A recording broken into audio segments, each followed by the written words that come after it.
नए आलमी रिकॉर्ड कायम कर दिए हैं।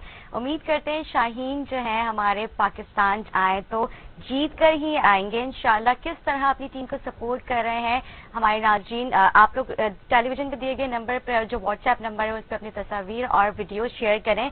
प्रोग्राम का बाकायदा आगाज करते हैं। सुप्रीम कोर्ट का कहना है कि कराची की गलियों से भी तजावुज़ात खत्म की जाए। कराची को किसने तजावुज़ात में तब्दील कर रखा है और कौन है जो गैर कानूनी ठेलों, कतारों और घरों से लाखों करोड़ रुपए बटोर रहा है। इसी हवाले से आज अपने प्रोग्राम में गुफ्तगू करेंगे। हमारे साथ मौजूद होंगे माहिर कानून और एक्स CPSC चीफ अहमद चुनाय और पाकिस्तान स्टॉक एक्सचेंज डायरेक्टर। मैं उनको अपने प्रोग्राम में हमने बुलाया और उस हवाले से हम गुफ्तगू करेंगे क्योंकि जो अब सुप्रीम कोर्ट के ऑर्डर्स हैं और बाकी जो मामला चल रहे हैं इसी के हवाले से अपने प्रोग्राम गुफ्तगू करेंगे। लेकिन एक छोटा सा ब्रेक लेंगे, ब्रेक के बाद हाजिर होंगे। हमारे साथ रहें।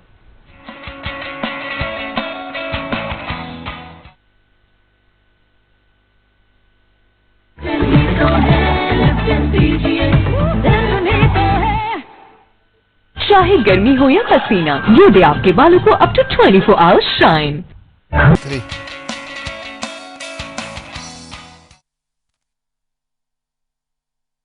नाज़रीन खुशामदीद। हमारे साथ मौजूद हैं स्टूडियो से हमें ज्वाइन कर चुके हैं जस्टिस रिटायर्ड ख्वाजा नवीस साहब और उन्हीं के साथ मौजूद हैं Pakistan stock exchange director Ahmed Chinai साहब। मैं आपको खुशामदीद कहूँगी। साबिक सरबराह भी हैं CPSC के। मैं आपको खुशामदीद कहूँगी। कैसे हैं नवी साहब, आप कैसे हैं? खैरियत से हैं?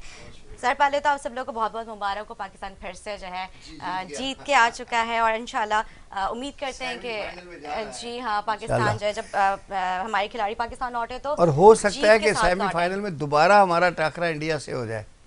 अच्छा, कि वो दूसरे ग्रुप में से इंडिया भी आ रहा है आगे आगे तो कोई पता नहीं, फिर हम आमने सामने आ जाएं। अच्छा, इंडिया तो इसी ग्रुप का है। हाँ। सेमीफाइनल में नहीं, फाइनल में टाकरा जरूर हो सकता है। फाइनल में सॉरी, हाँ फाइनल में दोबारा। मैंने पढ़ा किसी अखबार में। ठीक है जी sir. Khwaja Sahab, Sindh high court शहर में पार्किंग फीस खत्म करने का हुक्म दे रही है लेकिन पार्किंग माफिया जो अपनी मनमानी कर रहे हैं, तो आप क्या समझते हैं कि कोर्ट और उनके अहकामात से ज्यादा ये माफियाज जो है जोर आवर हो चुके हैं? ये इलाका पुलिस को चाहिए, अदालत को चाहिए कि ऑर्डर दे DIGs को और इलाका पुलिस को। सबसे बड़ा माफिया तो आप ये देखें कैंटोनमेंट वाले जो है ना वो ले रहे हैं आपसे पार्किंग फ़ी। क्लिफ्टन में कहीं 5 मिनट के लिए गाड़ी खड़ी करें तो फ़ौरन आ जाता है बंदा, अभी स्टीयरिंग पे बैठा होता है, वो आ जाता है जी ये पर्ची ले लें, 20 रुपये कितने की पर्ची।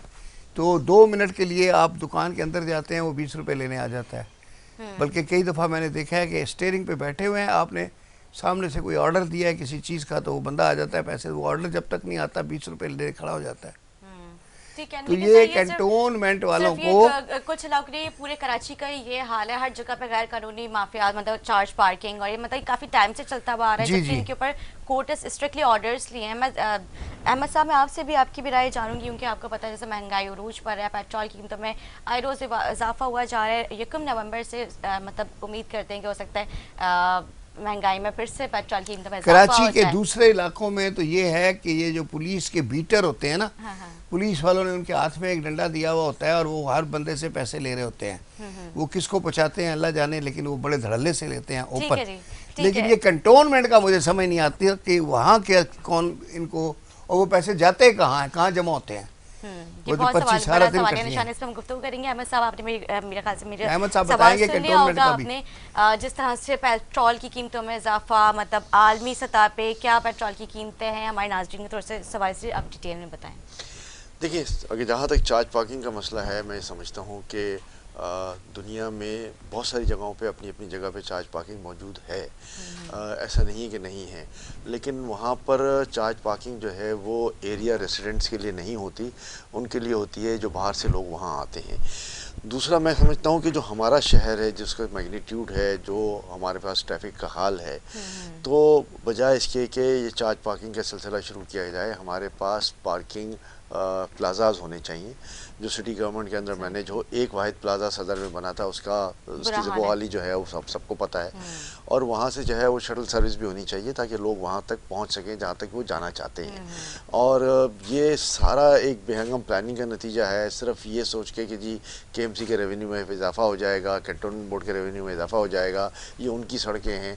तो मैं समझता हूँ कि ये कोई लॉजिक नहीं बनती। नवीद ख्वाजा साहब ने बिल्कुल सही बात कही कि इस तरह जो है वो शहरियों को पेनलाइज ना किया जाए, बल्कि कैंटोनमेंट्स हों या केएमसीज हों, ये अपने हक़ अदा करें और पार्किंग प्लाजाज बनाएं, पार्किंग के लिए जगह मुख्तसिस करें, ताकि ना शहर की जो मसरूफ़ शाराएँ हैं उन पर ट्रैफिक का लोड कम हो जाए, उन पर जो है वो सड़कें खुली हो जाएं, गाड़ियों की मूवमेंट आसान हो जाए और लोगों को सही जगह पर पार्किंग भी मिल जाए। लेकिन सर, शहर की अगर बात करें, कराची शहर की, तो 250 से ज़्यादा गैर कानूनी पार्किंग्स हैं यहाँ पे आज भी। देखिए, इन सब का नोटिस अगर मैं समझते हैं हाई कोर्ट ने लिया है तो अच्छी बात है। ये पैसे जो हैं ज़्यादातर जो हैं वो ठेकेदारों के पास जाते हैं, ये ठेके ले लेते हैं और इसके बाद फिर इनमें जो इलाका एडमिनिस्ट्रेशन है उसके पैसे भी शामिल होते हैं। ख्वाजा साहब ने बिल्कुल सही कहा, पुलिस के पैसे भी अपनी जगह पे शामिल होते हैं। तो ये सारी चीज़ें जो है वो आवाम पर ना सिर्फ इजाफी बोझ हैं बल्कि एक नाजायज़ अमर है। हमें इन चीज़ों को रेगुलराइज़ करना पड़ेगा, हमें ऑटोमेटिक सिस्टम लगाना पड़ेगा और उस ऑटोमेटिक सिस्टम के तहत जो है वो पार्किंग फ़ीस जो है, सारी दुनिया में होता है कि अगर जाती है तो डायरेक्ट सिविल सर्विसेज को जाती है, जहाँ सिविक सर्विसेज को जाती है। तो जो सिविक सर्विसेज हैं उनको पैसे मिले, उनको रेवेन्यू मिले और तरीके से उनको रेवेन्यू मिले। यहाँ पर हम चार्ज पार्किंग के नाम पर ना सिर्फ ठेकेदार पैसे बना रहा है, इलाके के एडमिनिस्ट्रेशन पैसे बना रही है, बल्कि इलाके की पुलिस भी पैसे बना रही है और सफ़र जो है वो आवाम कर रही है। जी, इसमें ट्रैफिक पुलिस का भी भरपूर किरदार है, क्योंकि अगर कहीं गैर कानूनी पार्किंग हो रही है तो ट्रैफिक पुलिस को चाहिए उसकी निशानदेही करें, फौरी तौर पर उसके एक्शन लेके उसको मतलब वहाँ से उसका सफाया कराया जाए। तो इसमें बराबर के वो भी शरीक है, ट्रैफिक पुलिस भी इसमें बराबर की शरीक है। बिल्कुल जी, देखें कराची की निस्बत यही काम ट्रैफिक पुलिस इस्लामाबाद में भी कर रही है, लाहौर में भी कर रही है और दूसरे बड़े शहरों में कर रही है। मैंने खुद देखा है वहाँ पर जाकर और वहाँ पर बड़े प्रैक्टिकल अंदाज में काम हो रहा है।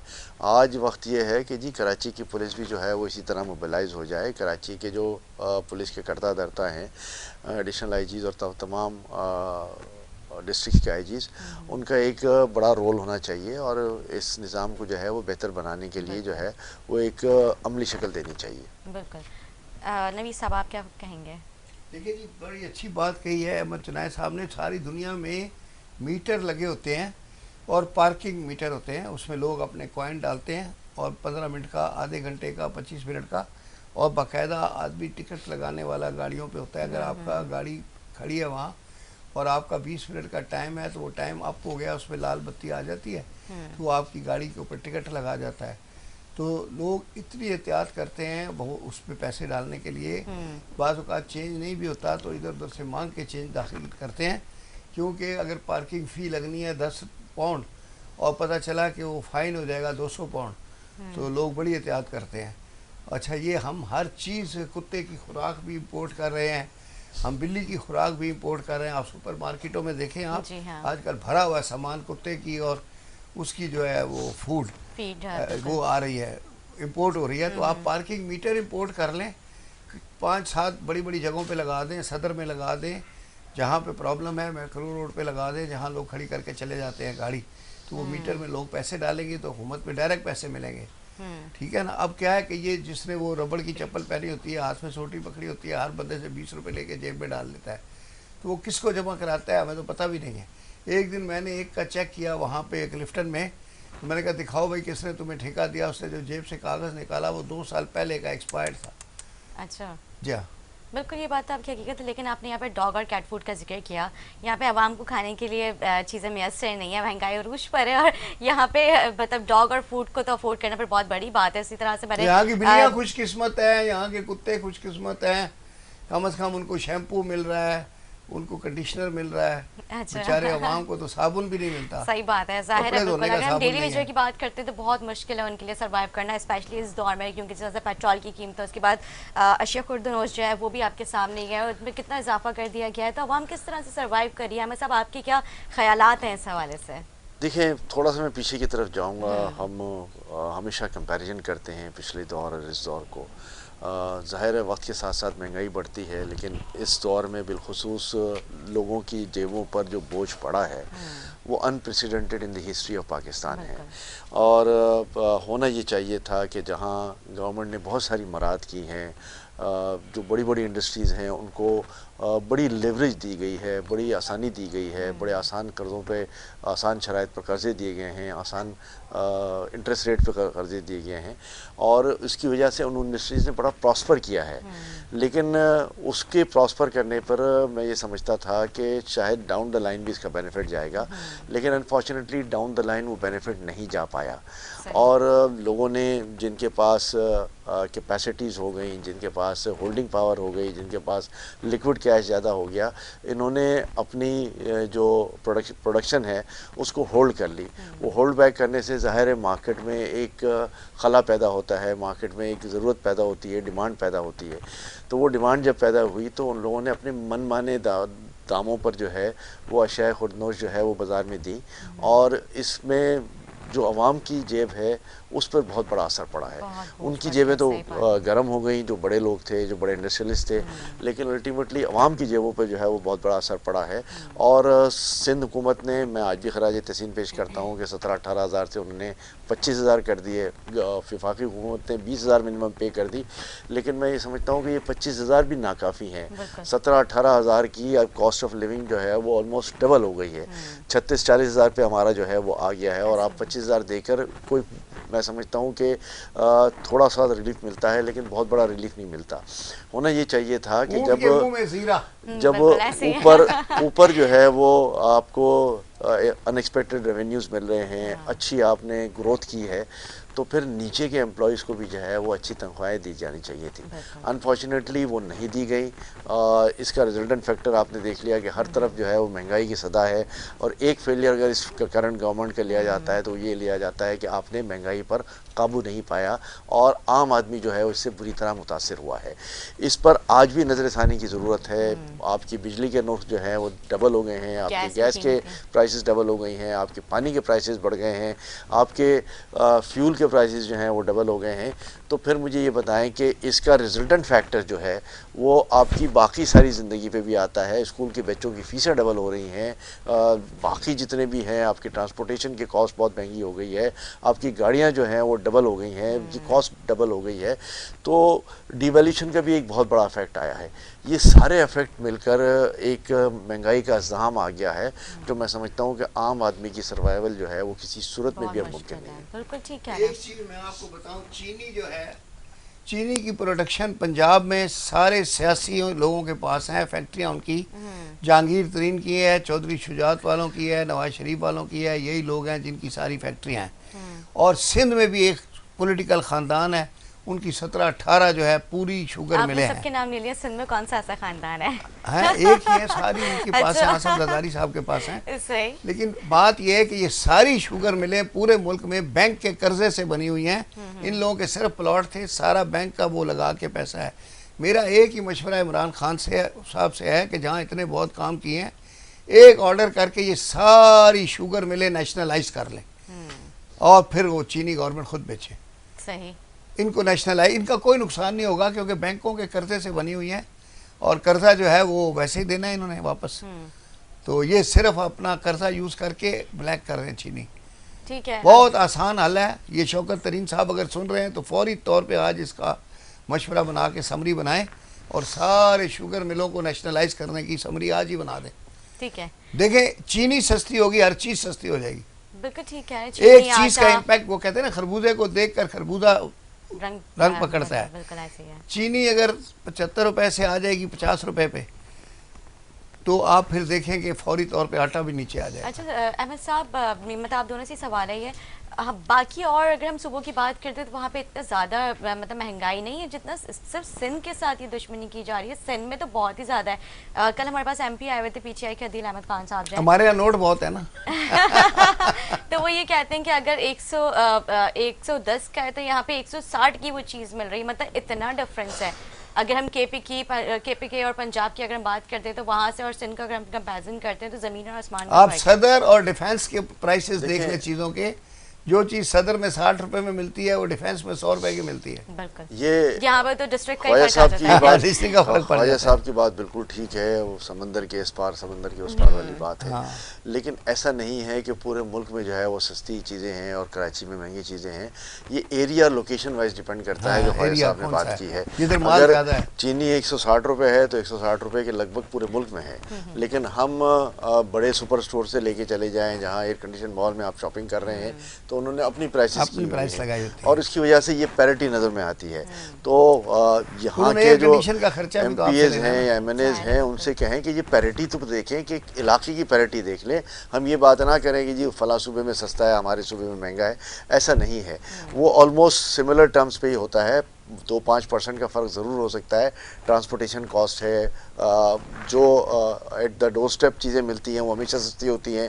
आप कोई चीज़ फैक्ट्री के आउटलेट से ले लें तो वो शायद 10-20% सस्ती मिलती है, लेकिन वही चीज़ बाज़ार में 10-20% महंगी मिलती है। उसकी वजह ये होती है कि वो ट्रांसपोर्टेशन कॉस्ट बचती है, वहाँ पर फैक्ट्री को हार्ड कैश वहीं मिल जाता है, और जो मार्जिन है वो फैक्ट्री के अपने स्टोर से जो है वो जो रिटेल और होलसेल का मार्जिन है वो भी वाइप आउट हो जाता है। तो यही वजह है। तो हमें ये देखना है कि जी कौन सी चीज़ प्रोडक्शन के डोर स्टेप पे मिल रही है और कौन सी चीज़ जो है वो दूर दराज जगह पे मिल रही है। तो ये फ़र्क जो है ये जानना ज़रूरी है। इस फ़र्क पे जो है वो हम कमेंट करेंगे कहाँ कोई चीज़ सस्ती है, कहाँ कोई चीज़ महंगी है। बिल्कुल। और अच्छा, पहले यूटिलिटी स्टोर्स भी हुआ करते थे लेकिन अब वो भी नहीं है। वहाँ कुछ नहीं होता, यूटिलिटी स्टोर में खाली पड़ा होता है। वो जितनी चीनी वहाँ से आती है वो रातों रात मिठाई की दुकान वालों को दे देते हैं। एक ज़माना था ख्वाजा साहब, आप भी इस बात आवाम जब जाते हैं वो कहते हैं चीनी नहीं है। ख्वाजा साहब आप भी वहाँ इस बात सिर्फ एक को थके हुए साबुन पड़े होते हैं और दालें वो वाली जो कोई पकाता ही नहीं है। ख्वाजा साहब उसमें जो सबसे बड़ी बात यह है वो ये है कि एक ज़माने में पाकिस्तान में राशन सिस्टम चलता था। हाँ, आटा राशन राशन स्टोर से और कार्ड पे मिलता था, और 18 रुपए किलो, 16 रुपए हाँ, किलो। हाँ। और ये इंश्योर की जाती थी कि हर ये आदमी को मिल मिठाई वालों को ना जाए और ये कंज्यूमर को जाए। बिल्कुल। और कंज्यूमर को जो है वो चीज़ सस्ती मिलती थी, और उसमें ये भी डिपेंड करता था कि आपके घर के फ़र्द कितने हैं, उस हिसाब से आपको जो है वो राशन का एलोकेशन मिलता 7 था। आदमी 8 आदमी। तो ये मैं समझता हूँ एक ऐसा निज़ाम था जिसपे सारे खुश थे, आम कंज्यूमर खुश था, और आम कंज्यूमर को महंगाई का असर नहीं आता था। गवर्नमेंट सब्सिडी भी कर देती थी उन राशन स्टोर्स पे। हम जो बेकरी वाले हैं, हम जो मिठाई की दुकान वाले हैं, जहाँ 60% से ज़्यादा चीनी शायद इस्तेमाल होती है, उनको सब्सिडी नहीं दे सकते। हमें सब्सिडी देनी है हमारे आम आदमी को, कि उसको दूध सस्ता मिले, उसको चीनी सस्ती मिले, उसको आटा सस्ता मिले, उसको ज़रूरियात ज़िंदगी की और बाकी चीज़ें जिसमें दालें और शामिल हैं वो सब सस्ती मिले। 4 रुपए किलो मिलती है चीनी। तो ये सारा वो निज़ाम था कि जो निज़ाम तारीख़ में मौजूद है, मैंने भी उसको स्टडी किया हुआ है। आज हम उस निज़ाम को क्यों इम्प्लीमेंट नहीं करते? आज हम इसकी क्यों बातें करते हैं कि जी हम जो है वो लंगर खाने खोल दें? लंगर खाने खोलने से बेहतर है कि हम लोगों को काम पर लगाएं, हम लोगों को जो है वो फैक्ट्रीज़ पे लगाएं, इंडस्ट्रीज़ पे लगाएं, हम लोगों को हुनर सिखाएं, ताकि लोग जो है वो खुद कफ़ील हो जाएं, खुद कमाना सीख लें, और उनकी अपनी ज़ाती अना जो है वो मजरूह ना हो। पाकिस्तान के 22 करोड़ अवाम इन लंगर खानों में खाना नहीं खा सकते। मतलब ये तो कोई हल नहीं है ना, आप लंगर नहीं, खाने लंगर खोल के खाना और तो कोई हो तो आप लोगों को भिखारी बना रहे हैं। बिल्कुल ऐसे चाइनीज कहते हैं, फिर उनको मतलब चाइनीज एक कहता होता है, मतलब एक कहावत है कि आप एक बंदे को जो है सारी जिंदगी बिठा के खिलाए तो नहीं, वो काहिल हो जाता है। चाइनीज वाले कहते हैं कि I will not give you fish, I will teach you how to catch the fish. बिल्कुल, कि अपनी मछली खुद पकड़ो। बिल्कुल ऐसी। और यहाँ पर तो आवाम को मतलब ऑप्शंस दिए जा रहे हैं कि आप बैठ के बस खाएं, हम लंगर खाने खोल के दे रहे हैं, खिला रहे हैं। हमारी गवर्नमेंट की पॉलिसीज अब उस बात पर बननी चाहिए कि जी इंडस्ट्रीज़ को ज़्यादा प्रमोट किया जाए, लोगों को काम पर लगाया जाए, बजाय इसके कि लोगों को बिठा के खिलाया जाए। और भीख का कंसेप्ट जो है, लंगर खानों का कंसेप्ट जो है वो ख़त्म होना चाहिए, और कंसेप्ट ये आना चाहिए कि लोग जो है वो कारोबार कर सकें, कमा सकें, और अपनी फैमिली को बाइज़्ज़त तरीके से फीड करा सकें। लेकिन सर यहाँ पे तो मतलब मास्टर्स और ग्रेजुएशन की डिग्रीज लिए लड़के घूम रहे हैं यहाँ पे, तो उनको नौकरियाँ नहीं दी जा रही हैं। जो रोज़गार जिनका था उनका भी रोज़गार, वो बेरोज़गार हो चुके हैं। वही अनएम्प्लॉयमेंट की बात है। जो लाखों नौकरियों के वादे थे वो कहाँ हैं? जो 1 करोड़ सर और 50 लाख घर, 50 लाख घरों का प्रॉमिस है वो कहाँ है? ये बहुत सारी चीजें हैं जो आवाम सवाल करती कितने हैं। ख्वाब दिखाए गए थे, तब्दीली आएगी, मतलब ऐसी तब्दीली आई है कि आवाम सर पीट रही है, खुद रही हैं और पुल उड़ाए जा रहे हैं लॉन्ग मार्च रोकने के लिए। हाँ, तो ये है वो मैं समझता हूँ, चलें इस पे थोड़ा सा ये कमेंट करते हैं कि ये अच्छी बात है कि किसी पॉलिटिकल पार्टी ने अभी इस एजिटेशन को ज्वाइन नहीं किया, वरना शायद हालात हमारे और ज़्यादा ख़राब होते। तो आज ये वक्त है कि हम अपनी स्टेबिलिटी को लेकर आ जाएँ। पीटीआई एक बाहरी मैंडेट के साथ आई है, इनका फ़र्ज़ बनता है कि जी आवाम का जो है वो ख्याल करें, आवाम के जो बुनियादी मसाइल हैं उन पर ज़्यादा तवज्जो देने की बात करें। बिल्कुल ठीक कह रहे हैं। इसी तरह से जिस तरह से कल पीपल्स पार्टी में प्रोटेस्ट किया महंगाई के खिलाफ, और दीगर जमातें प्रोटेस्ट कर रही हैं, लेकिन किसी किस्म का कोई फ़र्क नहीं पड़ा हमारी हुकूमत को। अमली इक़दाम देने चाहिए ना, सिर्फ प्रोटेस्ट करने से महंगाई कम नहीं होगी। ये बात आपकी बिल्कुल सही है ख्वाजा साहब। थोड़ा सा इसमें ये भी हो जाता है कि एक अवेयरनेस पैदा हो जाती है, लोगों को मालूम हो जाता है, लोगों का गम और गुस्सा जो है वो जिस बात पर वो एहतजाज कर रहे हैं वो काम बाला तक पहुंचता है, और ये गम और गुस्सा पहुंचना ज़रूर लाजमी है ताकि गवर्नमेंट का भी रिएक्शन आए और गवर्नमेंट इस सिलसिले में अमली कदम जो है वो उठाए। ठीक है जी। अहमद चनाय साहब, आप एक्स CPLC के चीफ पे रह चुके हैं। कराची में जब गाड़ियाँ चोरी होती हैं, और मतलब कुछ लोग होते हैं जो अपनी गाड़ी की FIR दर्ज नहीं कराते, तो इससे कितना नुकसान है एक आम शहरी को? इस हवाले से भी हमारे देखिए, इसमें दो तरीके हैं। एक तो तरीका ये है कि 100% जो गाड़ियाँ चोरी होती हैं या छीनी जाती हैं या गायब हो जाती हैं, उनकी रिपोर्टिंग ज़रूर होती है। लोग ये इंतज़ार करते हैं और थाने वाले भी इंतज़ार करते हैं कि एक आध दिन में गाड़ी मिल जाए तो हम इनको वैसे ही हैंड ओवर कर दें। अगर FIR काटते हैं तो फिर एक कोर्ट का प्रोसीजर होता है, कोर्ट की NOC ली जाती है, फिर कोर्ट का ये होता है कि फ़लाँ इतने साल तक आप गाड़ी बेच नहीं सकते, इसको वो नहीं कर सकते, इसका रंग तब्दील नहीं करा सकते, नामे पे देते हैं। तो ये सारी चीज़ें जो है ना, ये आवाम को ज़्यादा मसाइल का सामना करना पड़ता है। मैं तो ये समझता हूँ कि इसका भी कोई सिस्टम जो है वो नादरा से लिंकअप कर देना चाहिए, ताकि लोग जो हैं वो गाड़ियाँ बेच भी सकें, गाड़ियाँ जो हैं वो दूसरी ख़रीद भी सकें। अमूमन इस किस्म की गाड़ियाँ जो हैं वो कम दामों में बिकती हैं, आवाम का नुकसान भी होता है, और फिर एक कोर्ट की जद्दोजहद भी होती है कि जी कोर्ट में जाएं, केस करें, कोर्ट से NOC लें, इसके बाद NOC लेकर दोबारा ACLC के पास जाएं, उस NOC को सबमिट कराएं और उस पर गाड़ी का रिलीज़ ऑर्डर लें। ये एक बहुत बड़ा प्रोसीजर है, टाइम कंज्यूमिंग भी है, पैसे भी इसमें खर्च होते हैं। इसका कोई एक मजबूत निज़ाम लाना चाहिए कि सारा गाड़ियों का रिकॉर्ड जो है ऑटोमाइज्ड है, डिजिटलाइज्ड है, उसके ऊपर से जो है वो उसका रिएक्शन हो जाना चाहिए। ठीक है जी। ख्वाजा नवीद साहब, एक आम शहरी की कानून में क्या हैसियत है? आम शहरी कानून में तो वो वोटर है। हाँ, वो जो कहता है ना, नवाज शरीफ वोट को इज्जत दो। ठीक है। तो सारा कानून बनता है आम शहरी के लिए। मतलब ऐसी कौन सी बुनियादी उनके राइट्स हैं जो आवाम इस्तेमाल नहीं कर रही है? आर्टिकल 1 से लेके 25 तक बुनियादी हकूक दिए हुए हैं कॉन्स्टिट्यूशन में। ठीक है। उसमें जिंदा रहने का हक है, हर आदमी को हक है कि वो जिंदा रहे, शादी करने का हक है, अपनी मर्जी की शादी करे, और उसके बाद मकान किराए पे ले, जहाँ चाहे, जो कारोबार वो करना चाहे, जो प्रोफेशन इख्तियार करना चाहे, नाई बनना चाहे तो नाई बन जाए। ज़रूरी नहीं है कि आप उसको फोर्स करें कि तुम डॉक्टर बनो, वो नाई बन जाए, जो वो चाहे उसको बनना चाहिए। तो हर आदमी को अपनी मर्ज़ी का पेशा इख्तियार करने का आज़ादी है, शादी की आज़ादी है। अगर अक़ल है, बालिग है, अपनी मर्ज़ी से शादी कर सकता है, उसको कोई फोर्स नहीं कर सकता कि भाई तुम इससे शादी नहीं करो, इससे शादी करो। जहाँ उसका दिल होगा वहीं करेगा। ठीक है, ये था आज हमारे आप नाज़रीन की पसंदीदा गुफ्तगू कर रहे हैं। अपनी मर्जी की शादी। अपनी मर्जी की शादी। ठीक है जी। अच्छा अहमद साहब, माशाल्लाह आपके हम जब जवान थे तो उस जमाने में शेर होता था कि तुझ में हिम्मत है तो दुनिया से बगावत कर लो, वरना माँ बाप जहाँ कहते हैं शादी कर लो, वही कर लो शादी। ये सही बात है। आज भी सही है, हम बूढ़े हो गए हैं मगर वो सही है। बिल्कुल ठीक बात है। अच्छा अहमद साहब, माशाल्लाह आपने अपने जब आप चीफ थे ACLC के, उस पर माशाल्लाह आपकी काफ़ी अच्छी कारकर्दगी रही है, काफ़ी चोरी हुई गाड़ियाँ जो हैं वो आपने रिकवर भी करवाई है माशाल्लाह। एक अच्छा आपने अपने डिपार्टमेंट को में आपका एक नाम था।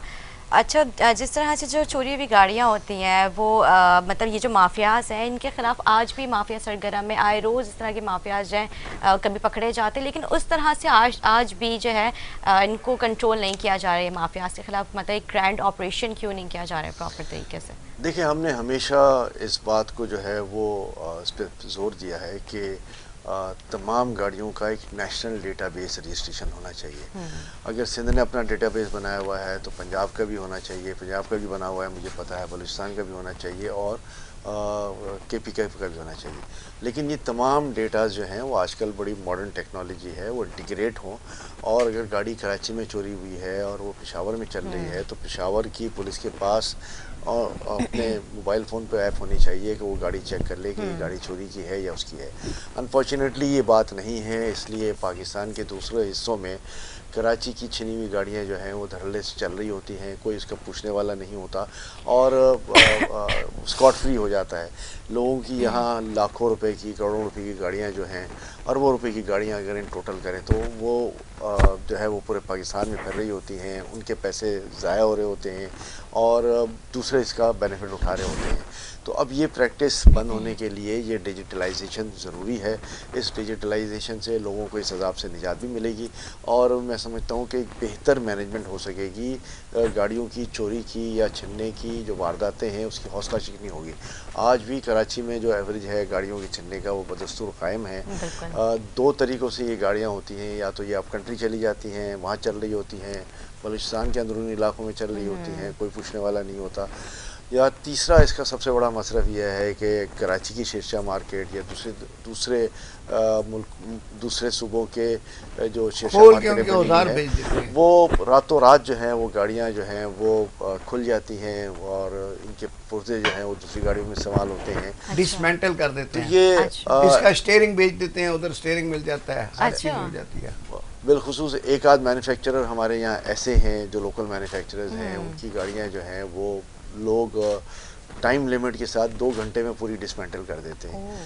तो ये क्यों कर मुमकिन है, इन लोगों के पास भी जो हमारे मैन्युफैक्चरर्स हैं उनको भी इस बात पर मैं समझता हूँ पाबंद किया जाना चाहिए कि उनकी गाड़ियों की बह में कार्ड्स ऐसे लगे हुए हों कि गाड़ियाँ जो हैं वो खुल ना पाएँ, और अगर खुल पाएँ तो बगैर उस प्रॉपर कार्ड ऑथराइजेशन के वो पार्ट्स किसी और में ना लग सके। तो ये जब तक हम इस किस्म के इक़दाम नहीं लेंगे, अपने कानूनी नुक्तों को जो है वो बेहतर नहीं करेंगे, हम इस सूरत हाल का हमेशा सामना करते रहेंगे, क्योंकि ये एक बिज़नेस है, एक कारोबार है। ये घिनौने कारोबार में बहुत सारे लोग मुलव्वस हैं, उसमें एडमिनिस्ट्रेशन के लोग भी हैं, उसमें हमारी लॉ एनफोर्समेंट एजेंसीज़ के लोग भी हैं जो कि हर डिपार्टमेंट में काली भेड़ें होती हैं। अब उनका मसरफ सिर्फ एक ही होता है कि जी अपने वक्त में पैसे बनाते जाएं और लोगों को तकलीफ़ पहुंचाते जाएं। हमें चाहिए कि अब हमारे कानूनदान जो हैं वो उस पर कानून बनाएं, उन चीज़ों की रोकथाम के लिए इक़दाम करें और मामलात को बेहतर अंदाज़े से चलाएँ कि इस टेक्नोलॉजी का फ़ायदा उठाएँ। टेक्नोलॉजिकल वर्ल्ड है और अगर हम इसको फ़ायदा उठाने को तैयार नहीं है तो फिर हम फिर दोबारा बैठकर यही बहस करते रहेंगे। बिल्कुल ठीक कह रहे हैं जी। जिस तरह कंप्यूटर और मोबाइल का पासवर्ड होता है ना, अगर इस तरह से गाड़ियों का भी एक पासवर्ड इजाद कर रहे हैं, बंदा बैठते ही पहले अपनी गाड़ी में पासवर्ड डाले। या किस तरह की चिप हो जो गाड़ियों में पहले ज़माने में जब गाड़ियाँ छीन रही थी तो चोर सूच का रिवाज हुआ था। वो फिर डाकू बंदे को भी साथ ही ले जाते थे, कहते थे चोर सूच बताओ किधर है। इसमें भी यही होगा कि जी बिठाएंगे, जी पासवर्ड दें, लेकिन इसके भी बहुत सारे रास्ते हैं कि आपकी गाड़ी चोरी हो पता चल जाए। अब इसमें ज़ाहिर एक ट्रैकर सिस्टम भी आया, बिल्कुल ट्रैकर का है, और लेकिन वो भी फेल हो चुका है मेरे ख्याल से ग्रुप और माफियाज के आगे। महंगा काफ़ी है तो मोस्ट ऑफ द देखिए इसमें वो ट्रैकर वालों की खिदमत हासिल नहीं करते कि उसका मंथली कुछ देना पड़ता है, पता नहीं 2-2.5 हज़ार रुपया। ये ट्रैकर जब आया एक मखसूस ग्रुप को जो है वो बहुत बड़ा फ़ायदा पहुंचाया गया, मैं तो आज भी उससे कहता हूँ, और फिर इसमें जो है वो उनको हर किस्म की फैसिलिटेशन दी गई, आज भी दी जा रही है, और उस ग्रुप को जो है वो पैसा कमाने के मौके फराहम किए गए। टेक्नोलॉजिकल वर्ल्ड है, पूरी दुनिया में टेक्नोलॉजी मौजूद है और एट नो कॉस्ट मौजूद है। तो फिर हमें ज़रूरत नहीं है इन कंपनीज़ की कि जो आवाम को बुरी तरह लूट रही हैं। ये सिस्टम पुलिस में भी आ सकता है, पुलिस इसको ज़ाहिर है अवामी खिदमतगार हैं, पुलिस उसकी तनख्वाह लेते हैं, तो ये नई इनोवेशंस के साथ आएँ और पब्लिक को एक रिलीफ दें कि हम इन ट्रैकर कंपनियों के रहमो करम पर ना हो कि उनके जो है वो अपना रेवेन्यू जनरेट हो रहा है पब्लिक के कॉस्ट पे, पब्लिक के एक्सपेंस पर। ये काम स्टेट का है कि स्टेट अगर आपको प्रोटेक्शन नहीं दे सकती, आपकी जान माल के तहफ़्फ़ुज़ नहीं कर सकती, तो फिर इसमें प्राइवेट इदारे आकर अपना रेवेन्यू जनरेट करें और आपको आपकी गाड़ी की हिफाजत करें। मैं समझता हूँ ये जायज़ नहीं है। स्टेट को जो है वो प्रोटेक्शन देनी चाहिए, स्टेट को इसके इंतजाम करने चाहिए और ये स्टेट की रिस्पॉन्सिबिलिटी है क्योंकि हम स्टेट को टैक्स दे रहे हैं। गाड़ी चाहे फाइलर ले नॉन फाइलर ले टैक्स देता है, नॉन फाइलर तो डबल टैक्स देता है। तो अब जब टैक्सेस जा रहे हैं तो फिर क्या हुकूमत की जिम्मेदारी नहीं बनती कि उसकी गाड़ी की या उसकी जानो माल की हिफाजत की पूरी जिम्मेदारी ले? बिल्कुल ठीक कह रहे हैं। ऐसे अच्छा अभी आपने ट्रैकर का भी जिक्र किया था, लेकिन यहाँ पे कुछ माफियाज इतने मतलब स्ट्रांग हो चुके हैं जी, ट्रैकर को भी उन्होंने उसका भी निज़ाम फेल कर दिया, वो ट्रैकर को भी मतलब देखिए अगर ट्रैकर का निज़ाम फेल किया है तो ट्रैकर की कंपनी की जिम्मेदारी बनती है कि उसने इतने पता नहीं पैसे वो कौन सी वायरिंग होती है, वो एक वायर होता है वो निकाल के और वो गाड़ियाँ ले जाते हैं, तो जिम्मेदारी ट्रैकर कंपनी की बनती है। हुकूमत को चाहिए कि ट्रैकर कंपनी ने पैसे लिए हैं तो उससे गाड़ी वापस दिलवाए कि आपने जिम्मेदारी ली थी, अगर आपका सिस्टम फेल हुआ है तो जिम्मेदारी फिर आपकी है। अच्छे जीपीआरएस ट्रैकर और पता नहीं कौन कौन से अभी तो काफ़ी एडवांस ट्रैकर्स आ चुके हैं, लेकिन उसके बावजूद इतने एक्सपर्ट हैं, मतलब उनके आगे हमारे कानून सब चीज़ें फेल हो चुकी हैं। ये तो है। खैर जिस तरह से अभी अहमद चनाया साहब ने बात की कि कानून दान को चाहिए कि इसके ऊपर जो है कानून बनाए, तो आप क्या समझते हैं ऐसा कौन सा कानून? बेशुमार बने हुए हैं कानून, जो है किताबों में लिखे हुए हैं, किताबें शेल्फ पे पड़ी हैं, शेल्फ में मिट्टी पड़ रही है किताबों के ऊपर, कोई खोल के ना पढ़ता है, कोई इम्प्लीमेंटेशन नहीं है, कानून पे अमल दरामद नहीं है। इतने कानून है कि आप सांस लें तो इसका भी कानून है, लेकिन बात यह है कि वो अमल दरामद नहीं है। यही तो मसला है। इसमें जाहिर है जिन्होंने अमल दरामद करवाना होता है एडवोकेसी करनी वो कहते हैं कि हमारा महीना बांध दें, हम आएंगे ही नहीं। सही जी अहमद साहब। देखिए ख्वाजा साहब की बात बिल्कुल ठीक है, पूरे निज़ाम को जो है वो इस्लाह करने की ज़रूरत है और लोगों को इस पब्लिक का सोचना चाहिए, इस हुकूमत को जो है वो हमारे लोगों का ख्याल करना चाहिए और हमारे लोग जो हैं वो अवाम हैं, अवाम पूरा टैक्स अगर दे रहे हैं, आपका रेवेन्यू जनरेशन जो है वो हर साल बढ़ रहा है, तो फिर अगर अवाम का ख्याल नहीं किया जा रहा, उस ज़िले सतह पर या लोकल बॉडीज़ की सतह पर भी जो है वो काम नहीं हो रहा, तो मैं समझता हूँ कि फिर हुकूमत का टैक्स का जो ज़्यादा मुतालबा है वो भी नाजायज़ है और हम इस मुल्क की फ़लाह के लिए काम करें, कानून पर अमल दरामद करने की बात करें। हम शायद जुडिशरी को हमेशा मवाद इल्ज़ाम ठहराते हैं, लेकिन जुडिशरी अगर अपना काम कर रही है तो बाकी लोग कहाँ अपना काम कर रहे हैं? जो केसेस बनते हैं उसकी जो पैरवी है जो गवर्नमेंट साइड से होती है वो इतनी स्ट्रॉन्ग नहीं होती कि वो सज़ा भी नहीं मिल पाती। आज तक किसी कार लिफ्टर को सही मानों में सज़ा नहीं मिली, किसी जेब काटने वाले को सज़ा सही मानों में नहीं मिली, किसी स्ट्रीट क्राइम करने वालों को सज़ा नहीं मिली, मोबाइल छीनने वालों को सज़ा नहीं मिली। उसकी वजह यह है कि उनकी ना आइडेंटिफिकेशन हो सकती है, ना उनका पता चल सकता है। पुलिस खारापुरी पूरी करने के लिए 2-4 लोगों को गिरफ़्तार कर लेती है, सारे इल्ज़ाम उन पर डाल देती है, एक पे 2-2 हज़ार मोबाइल डाल दिए जाते हैं, विटनेस कोई नहीं सामने आता और कोर्ट अपना मैं समझता हूँ हक पूरा अदा करती है कि कानून का तकाजा ये है कि जब तक गवाही ना हो और गलत इल्ज़ाम भी आ सकता है, पुलिस भी झूठा इल्ज़ाम लगा सकती है, तो कोर्ट जो है वो अपना फ़ैसला खुद करती है और कोर्ट अगर अपना फ़ैसला खुद कर रही है तो फिर हम कोर्ट पे क्रिटिसाइज़ करते हैं कि शायद कोर्ट ने ये काम गलत किया, मगर मैं समझता हूँ कि उन्होंने सारे उसूलों को, ज़ाब्तों को सामने रख कर फैसले किए और हमारे पास से जो इस्तग़ासा का वकील है उसने अगर पूरे अपना फ़राइज़ पूरे सरअंजाम नहीं दिए और उस चोर को सज़ा नहीं होती तो फिर ज़ाहिर है वो दोबारा भी इस क्राइम पर आता है, दोबारा क्राइम्स होते हैं और क्राइम की सतह कम नहीं होती, लोग जो हैं वो सफ़र करते रहते हैं। बिल्कुल ठीक कह रहे हैं जी ख्वाजा साहब। जी आपने गुफ्तगू सुनी है? जी बिल्कुल सही बता रहे हैं कि सज़ाएं तो क्या होती हैं कि ये जो बड़े प्रोफेशनल होते हैं तो ये जाते ही क्या करते हैं कि चोरी का जो कानून है इसमें सज़ा है 3 साल की, ठीक है, तो ये क्या करते हैं कि बाकायदा से वो जाते ही प्लीड गिल्टी करते हैं। अब अदालत जो है जब वॉलंटरली जाके जब प्लीड गिल्टी करते हैं, अपनी कहानी बनाते हैं, तो वो लेसर पनिशमेंट देते हैं, वो भी कहते हैं चलो हमारा डिस्पोजल हो रहा है, 1 साल सज़ा देते हैं। ये 1 साल की सज़ा जो है 8 महीने में ये बाहर आ जाते हैं और अंदर अपना बिस्तर छोड़ कर आते हैं और अपनी जगह खाली नहीं करते, क्या बता के आते हैं 2 आदमियों को मैं जल्दी वापस आ रहा हूँ, अच्छा, बोले मेरी जगह किसी को देना नहीं। हाँ, वो पगड़ी की जगह होती है। बड़े मजे की बात कर जी जी जी जी तो वो करा मैं जल्दी आ रहा हूँ, मतलब ये आदी होते हैं इन सारी चीजों के, वो है फिर ना? दोबारा उनको पता है फिर पकड़े जाएंगे, फिर अंदर उन्होंने आते ही यही काम शुरू कर देना है। पकड़ने की जगह होती है। हाँ, बल्कि वो वापस ठीक है। जब आते हैं तो रास्ते से एक आध कार चोरी करते हुए घर में कार पे ही आते हैं। तो अच्छा वो उनके बच्चों को यही बताते हैं कि अब्बू दुबई गए हुए थे। अच्छा अच्छा, ऐसे ही। दुबई से अच्छा ख्वाजा साहब, आए रोज जो है मतलब कभी कोई इमारत गैर कानूनी निकलती है, कभी कोई इमारत निकलती है गैर कानूनी, मतलब इनको लीज इमारतों का कौन, तो हद हो गई है। ये इनको जो लीज मंजूरियां कौन दे देते रहे हैं, इनके खिलाफ कौन ऐसे लोग हैं जो मतलब लोगों के एतमाद जीत आजकल के, तो सब ये मुतालबे कर रहे हैं पार्टियों वाले कि जब जैसे से नस्ला टावर आपके हुआ, सामने, वो कह रहे हैं कि जिन्होंने इनको सैंक्शन दी, जिन्होंने इजाजतें दी, जिन्होंने एनओसी दिए, इन सबको अंदर करना चाहिए। उन बेचारे बंदों का क्या कसूर है जिन्होंने सही पैसे बात दे है। के बुक किया है। बिल्कुल। आप सिर्फ ये देखो चौधरी खलीकू जमान रोड, वो हालांकि कंटोनमेंट के इलाके में आती है, 500 गज के प्लॉट पे 15 मंजिला बिल्डिंगें बन रही है और आप वहां से गुजरने लगता है जैसे आप मैनहट्टन में आ गए हैं, समझे ना, इतनी बिल्डिंग बन गई है और कोई भी 15-20 मंजिल से कम नहीं है। कौन उनको इजाजत दे रहा है, कौन पूछने वाला ही नहीं है, ना सीवरेज लाइनें हैं, यही ना तो कुछ मेरा भी है। सवाल है, कौन वो 400 गज का, हालांकि उधर साथ ही अस्करी 4 बना हुआ है, क्या अस्करी 2 है कि 1 है, जी। अस्करी 1 है, उनके फौजियों के अपने अपार्टमेंट्स हैं, लेकिन उस पूरी रोड के ऊपर इतनी बिल्डिंगें बन गई हैं और अभी बनती जा रही हैं, रोज अभी कितनी और बन रही हैं। उनके ऊपर वो ग्रीन कलर के कपड़ा चढ़ा हुआ है।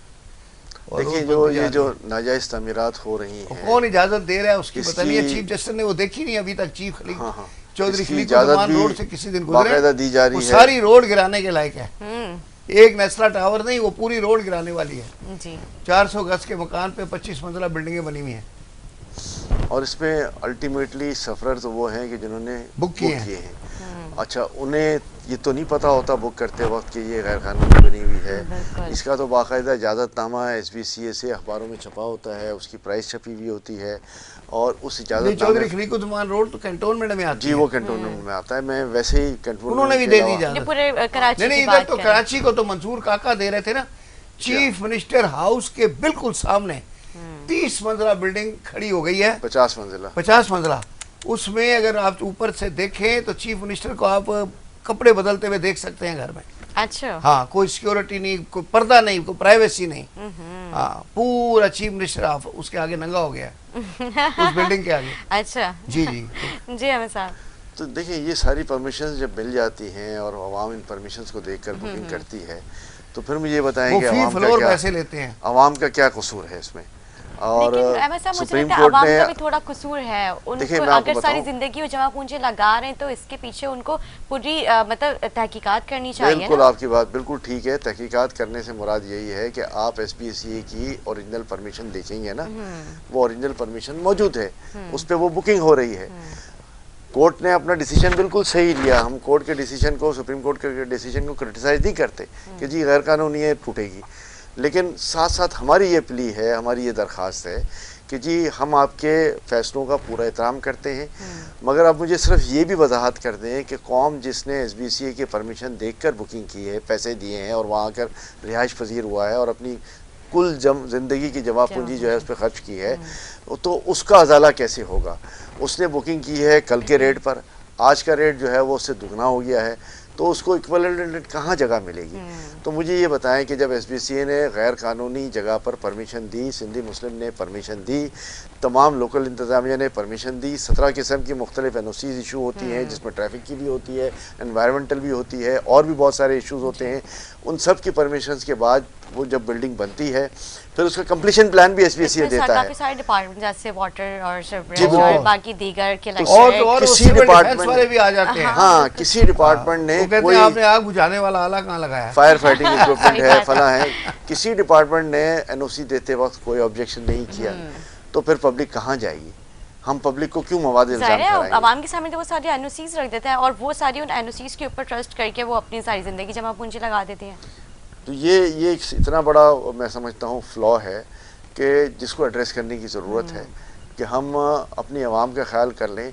अब इन्हीं केसों में जो आजकल कोर्टों में चल रहे हैं उसमें सिवाय आवाम के और सिवाय बिल्डर के कोई पेनलाइज नहीं हुआ। बिल्डर भी पेनलाइज नहीं हुआ, मैं तो कहता हूँ उसको तो पैसे मिल गए, लेकिन उसको जब रिफंड करने पड़ेंगे तो वो पेनलाइज ज़रूर होगा।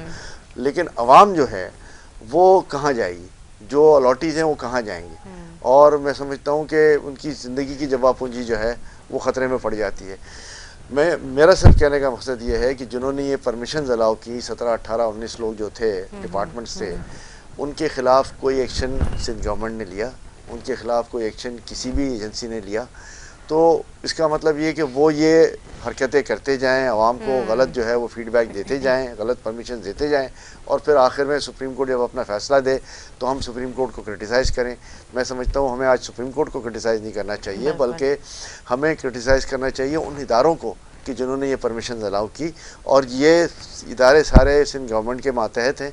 सिंध गवर्नमेंट को एक्शन लेकर इन इदारों में जो अकाउंटेबिलिटी है उसका अमल पूरा सबसे पहले तो इनको SBCA के खिलाफ करना चाहिए। जो इधर करप्ट अफसरान जो बैठे हैं वो काली भेड़े जो डिपार्टमेंट का भी नाम खराब कर रही हैं, काफ़ी भारी किस्म की रिश्वतें लेकर लोगों की जिंदगी उनके सपनों के साथ खेल रहे हैं। सबसे पहले उनके खिलाफ एक्शन लेना चाहिए।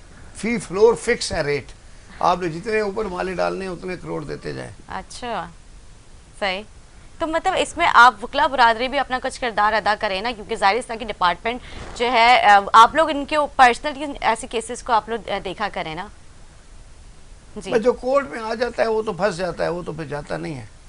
अब ये कि और कोर्ट के बाहर जो होता रहे वो होता रहे। हो रहा है। अच्छा ठीक है जी। जिस तरह से अभी नस्ला टावर और दीगर जो इलाके हैं उनके खिलाफ जिस तरह से हमारे चीफ जस्टिस साहब ने रिमार्क्स दिए हैं, तो एक ये अच्छी बात है कि कराची में इस तरह की जो गैर कानूनी पार्किंग या दीगर और जो इमारतें बन रही हैं, तो ये बहुत ज़रूरी है इसके ऊपर फौरी तौर पर एक्शन लेना। क्योंकि अगर हम लियाकताबाद की बात करें, गुलिस्तान जौहर या और दीगर इलाके, तो वहाँ पे भी इसी तरह की 40-40 गज पे जो है मतलब 4-4, 5-5 इमारतें बन रही हैं, फ्लोर्स बन रहे हैं। तो ये वो गिरती है जिस दिन, उस दिन सारे महकमे अलर्ट हो जाते हैं, अखबार में बयान भी आता है। हाँ। और 10-20 आदमी मर जाते हैं, फिर उसके बाद अगले दिन सारे उसके साथ वाले प्लॉट में फिर बननी शुरू हो जाती है। बिल्कुल ठीक कह रहे हैं। लेकिन ख्वाजा साहब, अगर जिस तरह से कोई बिल्डर जो है अपनी उसको अपनी सेफ्टी के लिए अगर कोर्ट में जाता है, तो उसमें वकला बरादरी भी तो उन्हें सपोर्ट करती है ना।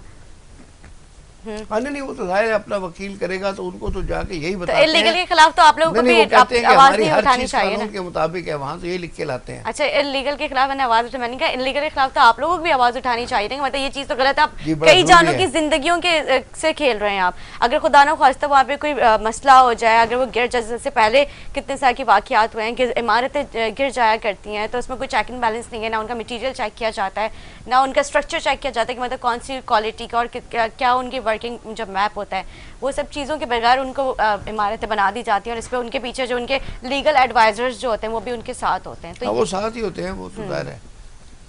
तो ये 40 गज की वो उसके ऊपर जब 10 मंजिला बनाते हैं, तो जब बन रही होती है तो कम से कम जो सुपरवाइजर लगे हुए हैं उन गलियों में, तो उनको चाहिए कि उसको रोक दें।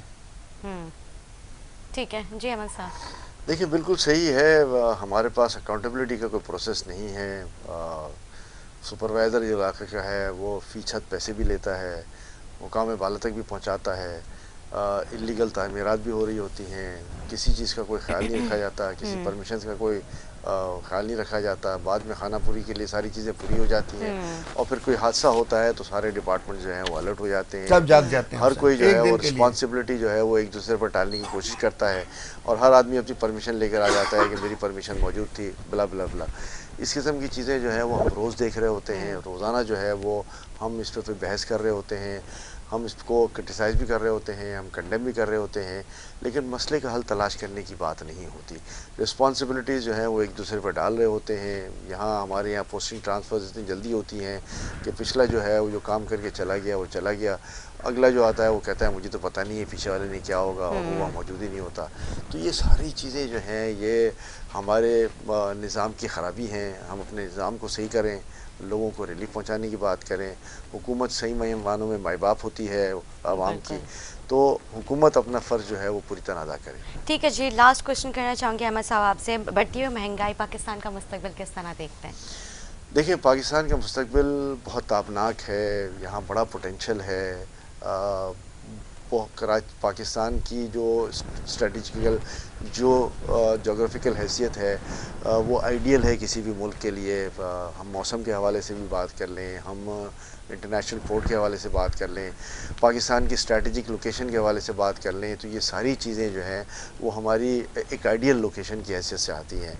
लेकिन यहाँ के लोगों को इस बात को समझना पड़ेगा, यहाँ के हाकिम जो भी आते हैं, जो भी पॉलिटिकल पार्टी आती है, उसको आवाम के लिए काम करना पड़ेगा।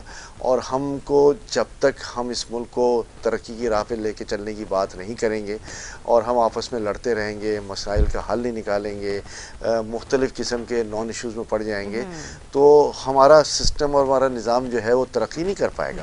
हमारे निज़ाम और सिस्टम को तरक्की करने के लिए तमाम अवामिल जो हैं वो इंतहाई ज़रूरी हैं और इसको हमें एक प्रोग्रेसिव व्यू के साथ चलना पड़ेगा। Last but not the least, Pakistan का मुस्तकबिल जो है वो अगर तरक्की हम नहीं कर पाते बहुत ज़्यादा, तो भी हमारे यहाँ एक बहुत बड़ी रेजिलेंट मौजूद है। आज तक 75 साल हो गए पाकिस्तान को बने हुए, 77 साल हो गए, हमारी सर्वाइवल अपनी जगह पर मौजूद है, हम सर्वाइव कर रहे हैं। लेकिन जहाँ हम एक आइडियल स्टेट की बात कर रहे हैं तो शायद वो आइडियल स्टेट नहीं बन पाती। अल्हम्दुलिल्लाह पाकिस्तान की सलामती के लिए पाकिस्तान की आर्मी जो है वो बहुत मजबूत आर्मी है, वो उसके लिए काम कर रही है। आज लोगों को चाहिए कि अपना हक भी अदा करें और इस निज़ाम को सही करें, इस मुल्क को सही माने में एक अच्छी स्टेट बना दें। जी ख्वाजा साहब, सेम जी बिल्कुल जी, मैं एग्री करता हूँ। बड़े अच्छी बातें की हैं इन्होंने, बड़ी पुरबख्श बातें की हैं माशाल्लाह, और अल्लाह करे इस पे अमल हो जाए। तो सब ने मिलजुल कर ही करना है। ये मुल्क अल्लाह ताला ने हमें एक नेमत दिया है, इसकी हिफाजत करनी चाहिए और इसको अच्छी तरह इसकी आबियारी करें, ना कि इसको नोच नोच के खाएं।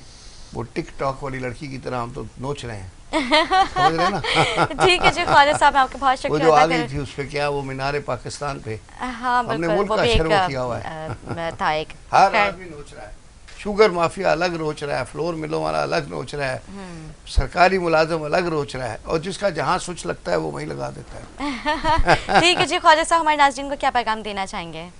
बस ये हमें दुआ करनी चाहिए कि अल्लाह ताला हमारे हालात बेहतर करे। आजकल तो सबसे बड़ी दुआ यही है कि महंगाई कम हो जाए, ताकि जो चीज़ें हैं गरीब आदमी के उस तक पहुँच तक आ जाएं। क्योंकि जो मैं हालात देख रहा हूँ और जिस तरह से महंगाई बढ़ रही है, 8.5% तो हो गई है। अभी कल किसी अखबार में लिखा था कि अब 10% हो जाएगी। बिल्कुल, और अभी सुनने में आ रही कीमतों में फिर से इजाफा हो रहा है पेट्रोल की नवंबर से। तो अल्लाह ताला बेहतर करे। अहमद सनाई साहब, आप क्या पैगाम देना चाहेंगे? जल्दी कर लें। मेरा पैगाम तमाम लोगों के लिए है कि जी इस मुल्क के लिए काम करें, इस मुल्क का सोचें, अपनी ज़ातियात से बालातर होकर मुल्क की तरक्की के लिए काम करें। ठीक है जी, बहुत शुक्रिया अहमद साहब आपका। ख्वाजा साहब, मैं आपका शुक्रिया अदा करूँगी। नाज़रीन, एक छोटा सा वक्फा लेंगे, वक्फे के बाद और मेहमानों के साथ हाजिर होंगे हमारे साथ।